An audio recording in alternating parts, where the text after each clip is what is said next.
دیکھیے تمام نبی اور رسول مبلغ بن کر آئے، داعی بن کر آئے، بشیر بن کر آئے، نذیر بن کر آئے، بشارت دینے والے کہ اللہ کے راستے پر آؤ گے فروح و ریحان و جنت نعیم،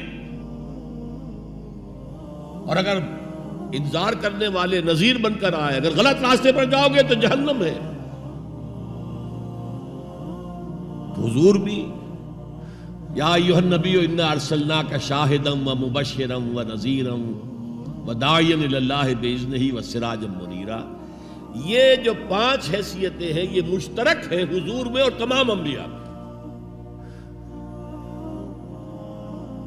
اگرچہ ہر حیثیت میں حضور کی اپنی شان ہے جس میں کوئی دوسرا نبی ان کے قریب نہیں آ سکے گا، لیکن نوٹ کیجئے یہ آیت جو میں اس وقت آپ کے سامنے رکھ رہا ہوں، جس کے لیے نصرت مطلوب تھی، آؤ میرا ہاتھ بٹاؤ،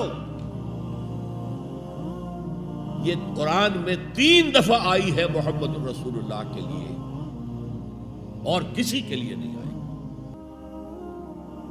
ابراہیم کی نسبتیں دیکھیے، 3 نسبتیں ہیں کتنی اعلیٰ بلند۔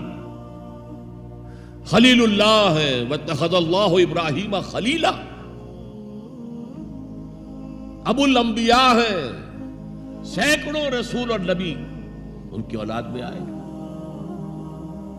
حضرت اسحاق کی اولاد سے، وہ جو prophets of the old testament ہیں ان کی کتابیں جو ہیں صحیفے ہیں دیکھیے۔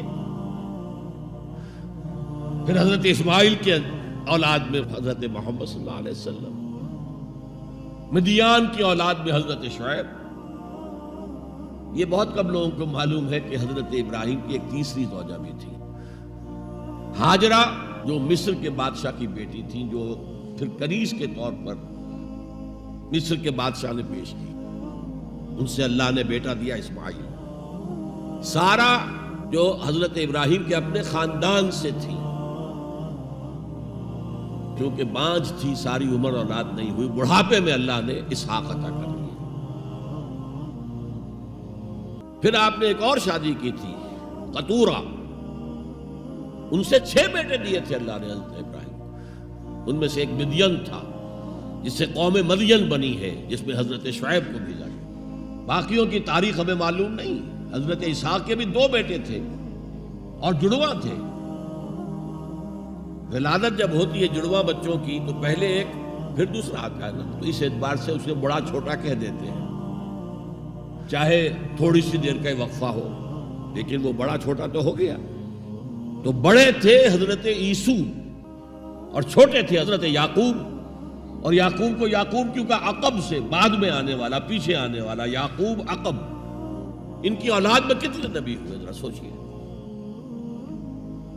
تو پہلی نسبت اللہ کے خلیل، دوسری نسبت سینکڑوں نبیوں کے والد جد امجد، اور تیسری نسبت انی جاعلک للناس اماما، امامت الناس کے اوپر فائز کیا گیا۔ لیکن کیا آپ کے ذریعے سے کوئی نظام قائم ہوا، کوئی اسلامی ریاست قائم ہوئی؟ نہیں۔ کیا حضرت موسیٰ کے ذریعے سے ہوئی؟ حضرت موسیٰ وہ ہے جن کا ذکر قرآن میں ہم کہیں گے، یہ اگرچہ نام لے کر حضور کا تذکرہ بہت کم ہوا ہے قرآن میں، زیادہ نہیں، لیکن ظاہر بات ہے قرآن مجید تو حضور کی سیرت ہی بن جاتی ہے ایک طرح سے۔ غزوہ انفال کیا ہے؟ سورۃ انفال غزوہ بدر کا چیپٹر ہے۔ آل عمران کی 60 آیات جو 120 سے 180 تک وہ کیا ہے؟ غزوہ احد ہے۔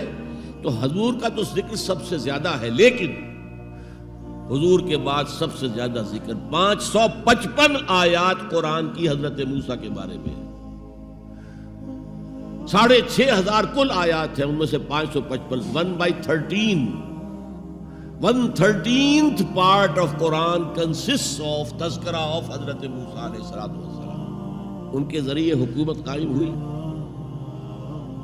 آ گئے تھے قریب 6 لاکھ بنی اسرائیل کو لے کر نکلے تھے مصر سے۔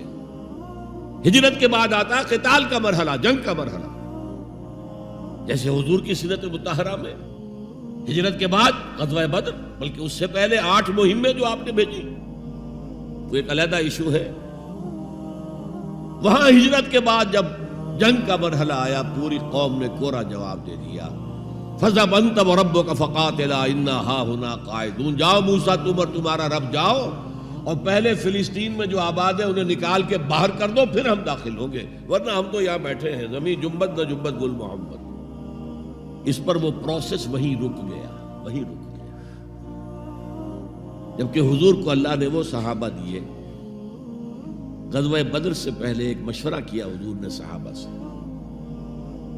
دیکھو ایک لشکر آ رہا ہے جنوب سے، مکہ جنوب میں تھا مدینے سے، کیل کانٹے سے لیس ہے، لشکر ہے بڑا۔ ایک قافلہ آ رہا ہے شمال سے جو ابو سفیان لے کر گئے تھے اور اب واپس آ رہے تھے، اور انہوں نے SOS کال بھیج دی تھی اپنے سے پہلے مکہ کے لوگوں کے لیے کہ بھائی میرے قافلے کو خطرہ ہے، محمد صلی اللہ علیہ وسلم کے آدمی شاید حملہ کر دیں ہم پر، لہذا مدد بھیجو۔ اب یہاں حضور پوچھتے کہ پہلے کدھر چلے، قافلے کی طرف یا اس لشکر کی طرف؟ کچھ لوگ، ظاہر بات ہے کہ مدینے کے تمام جو صاحب ایمان تھے، مکے سے جو آئے تھے وہ بڑی بھٹیوں میں سے گزر کر آئے تھے، بڑی آزمائشوں میں سے گزر کر آئے تھے، بڑی سختیاں جھیل کر آئے تھے، لہذا وہ بہت گہرے تھے ایمان میں، بہت پختہ تھے۔ مدینے والوں کو تو ایسی کوئی قربانی دینی نہیں پڑی، پورا قبیلہ ایمان لے آیا، لہذا وہاں کچھ نہ کچھ کچے لوگ بھی تھے ہم جیسے۔ وہ کہا جی چلیے ذرا قافلے کی طرف چلیے، 30 یا 50 آدمی سنا ہے کہ ان کے ساتھ ہیں، وہ حافظ، اور مال بہت ہے، ہمیں بہت مال مل جائے گا، اور نمبر 2 یہ کہ ہمارے پاس تو ہتھیار بھی نہیں ہے، ہم ان کے ہتھیار تو لے لیں گے کم سے کم، پھر لشکر سے لڑیں گے۔ اللہ کا فیصلہ کچھ اور تھا۔ اب آپ لوگوں سے کہہ رہے ہیں مجھے مشورہ دو، مجھے مشورہ دو، مجھے مشورہ دو۔ ابو بکر صدیق کھڑے ہو کر تقریر کر رہے ہیں، حضور جو آپ کا حکم ہم حاضر ہیں، آپ فرمائیے۔ حضرت عمر نے تقریر کی، آپ فرمائیے جو آپ کا حکم ہو ہم حاضر ہیں۔ حضرت مقداد ابن الاسود کھڑے ہوئے رضی اللہ تعالی عنہ، حضور ہمیں موسیٰ کے ساتھیوں پر قیاس نہ کیجئے جنہوں نے کہہ دیا تھا فَاذْهَبْ أَنْتَ وَرَبُّكَ فَقَاتِلَا إِنَّا هَاهُنَا قَاعِدُونَ۔ ہم موسیٰ کے ساتھی نہیں ہیں، محمد کے صحابی ہیں صلی اللہ علیہ وسلم، جو آپ کا ارادہ ہو بسم اللہ کیجئے۔ کیا عجب کہ اللہ تعالی ہمارے ذریعے آپ کی آنکھوں کو ٹھنڈک عطا فرمائے۔ یہ تو میں نے صرف اس واقعے کے حوالے سے سنایا، یہ واقعہ کہ وہاں کیا تھا، 6 لاکھ تھے افراد یہود، ان میں بوڑھے بھی تھے، بچے بھی تھے، عورتیں بھی تھیں، تو 1 لاکھ تو ہوں گے جنگ کرنے کے قابل، اور نیچے آ جائیے 50,000 تو ہوں گے، 12 میں 1 تو ہوگا۔ کوڑا جواب، صرف 2 آدمی نکلے، یوشع ابن نون اور کالب بن یفنہ۔ یوشع تو پھر بعد میں حضرت موسیٰ کے جانشین بھی ہوئے اور نبی ہوئے، جوشوا کہتے ہیں بائبل میں ان کو، لیکن یوشع ابن نون 2 آدمی۔ اب جنگ کیسے ہو، لہذا پروسیس وہی رک گیا۔ حضرت موسیٰ علیہ السلام کے ہاتھوں کو اسلامی حکومت، اسلامی ریاست قائم نہیں ہو سکی۔ حضرت عیسیٰ کا تو سوال ہی نہیں، 3 سال آپ نے دعوت دی ہے، اور یہودی علماء جو ہیں جان کے ان کے دشمن بن گئے۔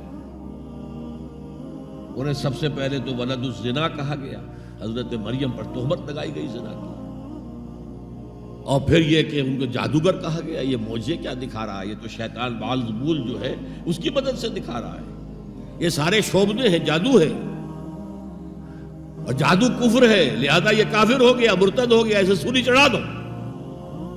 تو نظام کیا قائم ہونا تھا، ریاست کیا قائم ہونی تھی؟ عیسائیوں کے مطابق، یہودیوں کے مطابق تو سولی چڑھ گئے، عیسائیوں کے مطابق ہے کہ بعد میں اتار لیا گیا اور ایک جگہ رکھا گیا، تو وہاں پھر زندہ ہو کر پھر آسمان پر اٹھ گئے۔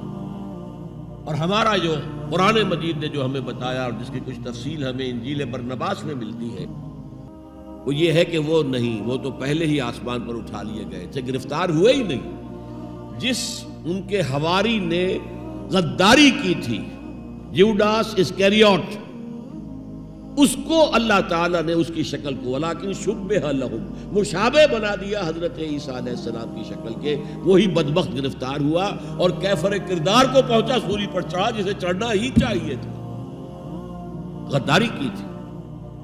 بہرحال میں کہہ رہا تھا کہ یہ کام انذار، تبشیر، واعظ، نصیحت، تعلیم، تبلیغ، تربیت، تزکیہ، یہ سب رسولوں نے کیا اور حضور نے بھی کیا.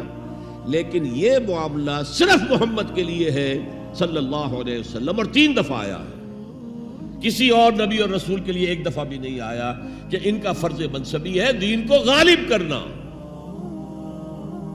صرف تبلیغ نہیں، غالب کرنا. یہ تھا وہ مشن جس میں آپ کو نصرت درکار تھی.